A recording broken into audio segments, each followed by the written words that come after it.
Hi viewers, welcome to our channel. ప్రస్తుతం మనతో పాటు దాము బాలాజీ గారు సీనియర్ జర్నలిస్ట్ ఉన్నారు. వారితో ఒకసారి మాట్లాడదాం. సార్ నమస్కారం సార్. నమస్తే. సార్, కేంద్ర మంత్రి రామ్మోహన్ నాయుడు గారి పైన వాళ్ళ సొంత టీడీపీ మీడియాని విమర్శలు చేస్తున్నారు, విరుచుకుపడుతున్నారని చెప్పుకోవాలి సార్. అండ్ సింగర్ మంగ్లీ పైన కూడా కామెంట్స్ చేస్తున్నారు. అంటే ఏదో టెంపుల్ దర్శనానికి వీళ్ళిద్దరు వెళ్ళారు, అప్పుడు గతంలో ఈమె టీడీపీ అగెనిస్ట్ గా వర్క్ చేసిందని కూడా చెప్తున్నారు. మరి ఏం జరిగింది? మామూలుగా మంగ్లీ ఏదో ఒక వివాదాల్లో ఉంటుంది. ఆమె చాలా మంచి సింగరు. ముఖ్యంగా ఆమెని తెలంగాణ అమ్మాయి అని అందరూ అనుకుంటారు. నిజానికి ఆమెది రాయలసీమ, అనంతపురం జిల్లా. తిరుపతిలో ఆమె చదువుకునింది, మ్యూజిక్ కాలేజ్ అక్కడ. సో ఆమె రీసెంట్గా మళ్ళీ వివాదంలోకి వచ్చింది. గతంలో కూడా ఆమె శ్రీకాళహస్తి టెంపుల్లో షూట్ చేసి పర్మిషన్ లేకుండా షూట్ చేసిందని విమర్శలు వచ్చాయి. కానీ అక్కడ ఏంటంటే ఆమె అప్పట్లకి ఎస్విబిసి శ్రీ వెంకటేశ్వర భక్తి ఛానల్లో అధికారిక ప్రతినిధిగా ఉంది. ఆ హోదాలో ఆమె అక్కడ కాళహస్తికి వెళ్ళి చేస్తే భక్తులందరూ కూడా దాన్ని వ్యతిరేకించారు. ఇలాగా గర్భగుడిలోకి వెళ్ళి షూట్ చేయడం కరెక్ట్ కాదని అప్పట్లో మళ్ళీ ఆమె సారీ చెప్పడం, అది ఆ వివాదం తొలగిపోయింది. అలాగే ఏదో ఒక వివాదంలో ఆమె మామూలుగా ఉంటుంది. అంటే ఆమె ఏదో ప్లాన్ చేసుకొని వివాదాలకు వెళ్తుంది కానీ కాదు. ఎప్పుడైతే ఈ రాజకీయంగా పదవుల్లోకి వెళ్తారో ఏదో ఒక వివాదంలో ఎవరైనా వెళ్తారో, జనరల్గా జరుగుతుంది. అట్లా ఇప్పుడు ఈమె ఒక వివాదంలో ఇరుక్కుంది. అది తెలుగుదేశం కూటమిలోని ఒకరి దీని మీద ఒకరు, ముఖ్యంగా తెలుగుదేశంలోని గొడవలకి ఈమె కారణమైంది. ఆమె ప్లాన్ చేసుకొని చేయలేదు కానీ ఆమె కారణం అవ్వాల్సి వచ్చింది. అదేంటంటే అరసవల్లి అనేది శ్రీకాకుళానికి తూర్పు 1 కిలోమీటర్ దూరంలో ఉంటుంది. అరసవల్లి అనే దగ్గర సూర్యనారాయణ టెంపుల్, సన్ టెంపుల్స్ అంటారు. మన ఇండియాలో పాపులర్గా 3 సన్ టెంపుల్స్ ఉన్నాయి. ఒకటేమో ఒరిస్సా కోనార్కలో ఉండే ఒరిస్సా టెంపుల్ ఒకటి. అట్లాగే జమ్మూ కాశ్మీర్లో మార్తాండ్ సూర్య దేవాలయం, ఈ మార్తాండ సూర్య దేవాలయం, కోనార్క్ సూర్య దేవాలయం, ఇక్కడ ఉన్న అరసవల్లి సూర్య దేవాలయం, ఈ 3 ఇండియాలోనే పాపులర్ సూర్య దేవాలయం టెంపుల్. ఈ 3 రకాలు అన్నమాట టెంపుల్స్. సో ఇందులో ఇది 17th సెంచరీలో అప్పట్లో కళింగ సామ్రాజ్యాన్ని పరిపాలించిన తూర్పు గంగా వంశానికి సంబంధించిన దేవేంద్ర వర్మ పరిపాలనలో 7th సెంచరీ, క్రీస్తు శకం 7th సెంచరీలో దీన్ని నిర్మించారని చెప్తారు. తర్వాత 18th సెంచరీలో కంప్లీట్గా రెనోవేషన్, ఇప్పుడున్న టెంపుల్ మోడల్ అంతా కూడా 18th సెంచరీలో రెనోవేట్ చేశారు. దాన్ని బట్టే ఇది ఉంటుంది. అంత ప్రత్యేకమైందనమాట ఇది. అంటే సూర్య దేవాలయాలు మనకు ఉండేదే ఇండియాలో 3 అతిపెద్దవి, అందులో ఇది ఒకటి. అందుకని ఇక్కడ ఎక్కడెక్కడి నుంచో వచ్చి దర్శనాలు చేసుకుని వెళ్తుంటారు. సో అలాగా మంగ్లీకి కూడా ఈ దేవాలయాల మీద పూజలు చేయడం, ఆమె వాళ్ళ మీద పాటలు పాడడం. అందుకనే సద్గురు కూడా ఈమెని ఎవరి శివరాత్రికి కోయంబత్తూరులో ఉండే ఆయన ఆశ్రమానికి పిలిపిస్తాడు.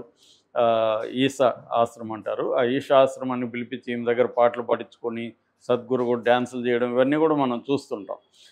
సో ఈమె ప్రతిసారి కూడా భక్తికి సంబంధించిన పాటలు కూడా పాడడం, అవి పాపులర్ అవడం చూసాం. అలాగా ఇప్పుడు ఏంటంటే రథసప్తమి సందర్భంగా ఈమె అరసవల్లి టెంపుల్కి వెళ్ళింది. వెళ్ళినప్పుడు ఆమెకు మేబీ పరిచయాలు ఉండొచ్చు. అక్కడ ఆయన పేరు రామ్మోహన్ నాయుడు, ఎర్రంనాయుడు కొడుకు, కేంద్ర మంత్రి. ఆయన ఆమెను దగ్గరుండి తీసుకెళ్ళాడు. ఆయన వెళ్ళాడు కాబట్టి అక్కడ ప్రోటోకాల్ ప్రకారం ఎమ్మెల్యే గుండు శంకర్ కూడా వెళ్ళాడు. వీళ్ళందరూ వెళ్ళి ఆమెకు దగ్గరుండి ప్రత్యేక స్పెషల్ దర్శనాలు ఆమెకు చేయించారు. నిజానికి వీళ్ళు లేకపోయినా ఆమెకు ప్రత్యేక దర్శనాలు ఇచ్చుంటారు. ఎందుకంటే జనరల్గా ప్రముఖ వ్యక్తులు ఎవరన్నా వెళ్ళినప్పుడు అక్కడున్న పూజారులే వాళ్ళకి స్పెషల్ దర్శనాలు ఏర్పాటు చేస్తుంటారు, ధర్మకర్తలు వస్తారు. ఇవన్నీ జనరల్గా అన్ని టెంపుల్లో జరుగుతుంటాయి. మనకు వచ్చే ప్రాబ్లం ఏంటంటే భక్తి అన్నా కూడా మళ్ళీ విఐపి, భక్తిలో విఐపి, నీకు మళ్ళీ అక్కడ డబ్బు, ఇన్ఫ్లుయెన్సు, పవర్ ఉంటే నీకు దేవుడి దగ్గర ప్రత్యేక వ్యవహారాలు, ఇవన్నీ ప్రతి టెంపుల్లో జరుగుతుంటాయి. జనరల్గా జరగని టెంపుల్ ఏమి ఉండదు. తిరుమలలో కూడా మనకి బోల్డ్ సార్లు మనం కథ చెప్పుకున్నాం. సో అలాగా ఈమెకి జరగడం వల్ల మామూలుగా అయితే దీన్ని ఎవరు పట్టించుకొని ఉండరు. కానీ ఈమె గతంలో జగన్తో ఉండడం, జగన్ మీద పాటలు పాడడం, అప్పుడెవరో చంద్రబాబు మీద పాట పాడమంటే చంద్రబాబు పేరు కూడా నేను పలకనని ఆమె చెప్పిందని ఒక వార్త వైరల్ అవుతుంది. అట్లాగే ఫ్యాన్కి ఓటేస్తే అందరం చల్లగా ఉంటామని కూడా ఆమె ప్రచారం చేసింది. అలాంటి వ్యక్తి జగన్ ఓడిపోగానే మళ్ళీ ఇప్పుడు తెలుగుదేశం వాళ్ళతో చేరి మళ్ళీ ఈమె ప్రత్యేక దర్శనాలు అవసరమా, ఇది ఎటువంటి సిగ్నల్స్ని పంపిస్తుంది అన్న ఒక ఆగ్రహాన్ని ఇటు తెలుగుదేశం కేడరు, తెలుగుదేశం మీడియా దీన్ని పెద్ద ఇష్యూ చేస్తుంది. మామూలుగా అయితే ఇది పెద్ద ఇష్యూ కాదు. ఎందుకంటే అన్ని రకాల టెంపుల్స్లో అధికారం, పవరు, ఇన్ఫ్లుయెన్స్, అధికారం అనే పవర్ అన్న ఒకటి అనుకో, అంటే డబ్బు, అధికారం, ఇన్ఫ్లుయెన్స్ ఉన్న వాళ్ళు చేస్తారు. ఎందుకంటే ఇప్పుడు మా తిరుపతి కాబట్టి చాలామంది అడుగుతుంటారు, మీకు తెలిసిన వాళ్ళు ఎవరైనా ఉంటే దర్శనాలు చేయిస్తారా, రూములు ఇప్పిస్తారా, ఇవన్నీ వస్తూ ఉంటారు. ఎందుకంటే అక్కడ కొన్ని రకాల రెగ్యులర్గా పోతే ఇబ్బందులు ఉంటాయి కాబట్టి ఆ ఇబ్బందులను అవాయిడ్ చేసి కంఫర్టబుల్గా దేవుడి దర్శనం చేసుకుని వద్దాం అనేది అనుకుంటారు. అది కామన్, ఇది దాంట్లో మనం తప్పు పట్టాల్సిన అవసరం లేదు. ఎందుకంటే అందరికీ మంచి సౌకర్యాలు దొరికితే ఇది రాకపోవచ్చు. కానీ కొంతమందికి ఇటువంటి ఒక పద్ధతి ఉందని తెలిసిందనుకో అందరూ ట్రై చేస్తారు కదా. మామూలుగా ఒకరికి 3 లడ్లు ఇస్తానంటే నాకు 10 లడ్లు కావాలి సార్ అని అడుగుతారు, తెప్పిస్తారని. ఎప్పుడైతే ఈ డిమాండ్ ఉందో దానికి తగిన మెకానిజం కూడా తయారైపోతుంది. సో అలాగా ఈ అమ్మాయి కూడా వెళ్ళింది.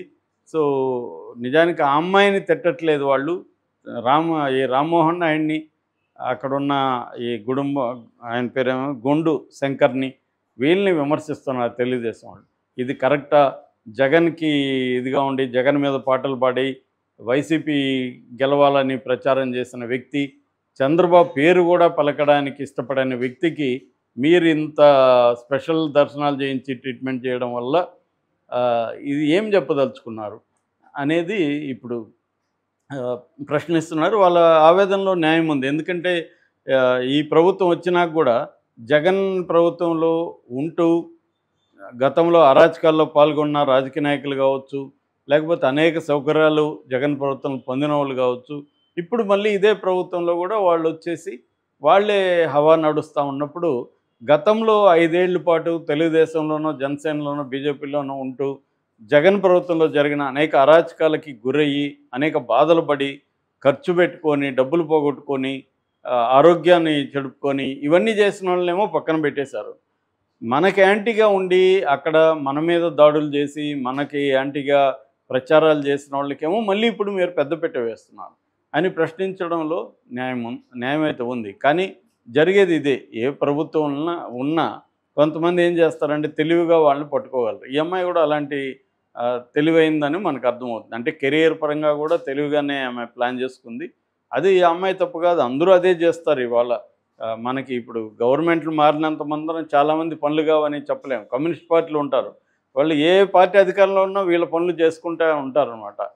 ఒక పక్క వాళ్ళకి వ్యతిరేకంగా మాట్లాడుతుంటారు కానీ పనులు మాత్రం చేసుకుంటూ ఉంటారు. ఓకే. సో అలాగా రాజకీయ నాయకులు కావచ్చు లేదా ప్రముఖులు కావచ్చు, ఏంటంటే వాళ్ళకి అన్ని పార్టీల్లోనూ పరిచయాలు ఉంటాయి, ఫ్యాన్స్ ఉంటారు. ఈ అమ్మాయికి ఇప్పుడు తెలుగుదేశంలో కూడా ఫ్యాన్స్ ఉంటారు. అప్పుడు వాళ్ళ ప్రభుత్వం ఉంది కాబట్టి అలా వెళ్ళింది. ఈసారి ఈ ప్రభుత్వం వచ్చేసరికి ఈ ప్రభుత్వంలో ఉన్న వాళ్ళతో కాంటాక్ట్లోకి వెళ్ళి ఉంటుంది. ఇది జరుగుతుంది. కాకపోతే ఇక్కడ వీళ్ళ తెలుగుదేశం క్యాడర్ యొక్క ఒక ఆవేదన లేకపోతే మీడియా ఆవేదన అర్థం చేసుకోవచ్చు. ఎందుకంటే డే 1 నుంచి కూడా తెలుగుదేశానికి సంబంధించిన ఈనాడు జ్యోతులే ఈ ప్రభుత్వంలో జరిగే అనేక అరాచకాలని బయటికి తీసి విమర్శిస్తున్నారు. అందులో మళ్ళీ జగన్ సంబంధించిన వాళ్ళే ఇప్పుడు కూడా వాళ్ళే కాంట్రాక్టులు చేసుకుంటున్నారు, వాళ్ళే ఇసుక కుంభకోణాలు చేస్తున్నారు, వాళ్ళే మద్యం కుంభకోణాలు చేస్తున్నారు, పంచుకుంటున్నారు ఎక్కడెక్కడ. ఇప్పుడు ఎందుకంటే వైసీపీలో గతంలో అక్కడ ఇసుక కుంభకోణాలు చేసే వ్యక్తి ఉన్నాడు అనుకో, అతనికి అన్నీ తెలుసు. ఎట్లా ఇసుకని తీసుకెళ్ళాలి, ఎక్కడ అమ్మాలి, ఎంతకు అమ్మాలి, ఏ రూట్లో వెళ్ళాలి, ఇవన్నీ అతనికి తెలుసు. కాబట్టి అక్కడ ఎమ్మెల్యేగా తెలుగుదేశం జనసేన వచ్చినప్పుడు ఇతను ఇల్లు మాట్లాడుకుంటారు, అరే బాబు నీకు వాటా చెప్పు, నీ వాట ఇచ్చేస్తాను, నన్ను డిస్టర్బ్ చేయకూడదు. ఎందుకంటే నేనంతా ఆల్రెడీ నాకు ఒక రూట్ ఏర్పడింది, ఇది నేను చేసుకుంటాను, నువ్వు మళ్ళీ కొత్తగా వచ్చి నువ్వు పెట్టుకో, నీకెందుకు శ్రమ చెప్పు, నీ వాటా నువ్వు తీసుకో అని ఒక ఒప్పందం చేసుకుని వీళ్ళు కూడా మంచిదే కదా, వాడు ఎవడైతే ఉంది మనకేం, వైసీపీ అయితే ఏంటి, మన వాటా మనకు వస్తుంది, వీళ్ళు కూడా వదిలేస్తున్నారు. సో ఇది ఇప్పుడు ఇంతకుముందు ఇలాగ ఉండేది కాదు. పార్టీ లాయల్టీ అనేది గతంలో ఉండేది. ఇవాళ పార్టీ లాయల్టీ, ఐడియాలజీ లాయల్టీ అనేది ఎవరికి లేదు, పై స్థాయిలో వాళ్ళకి లేదు. చంద్రబాబుకు ఉందా పార్టీ లాయల్టీ, జగన్కు ఉందా? జగన్ బీజేపీకి వ్యతిరేకం, కానీ జగన్ బీజేపీకి సరెండర్ అయి 10 ఏళ్ళుగా ఉన్నాడు. చంద్రబాబు బీజేపీకి వ్యతిరేకం, కానీ అవసరమైనప్పుడు బీజేపీ దగ్గరికి వెళ్తాడు, అవసరం లేనప్పుడు కాంగ్రెస్కి వ్యతిరేకంగా పుట్టిన పార్టీ తెలుగుదేశం, కాంగ్రెస్తో కలవలేదా? కాబట్టి వాళ్ళకే లేనప్పుడు మిగతా వాళ్ళకి ఎందుకు ఉండాలి? కాబట్టి ఇవాళ ఏంటంటే ప్రభుత్వాలు ఏమున్నా ఇన్ఫ్లుయెన్స్ చేయగలిగిన వాళ్ళే సక్సెస్ఫుల్గా నిలబడతారు. కేడర్ ఆవేదన అనేది ఎప్పటికప్పుడు తెలుగుదేశంలో ఇంతే, వైసీపీలో కూడా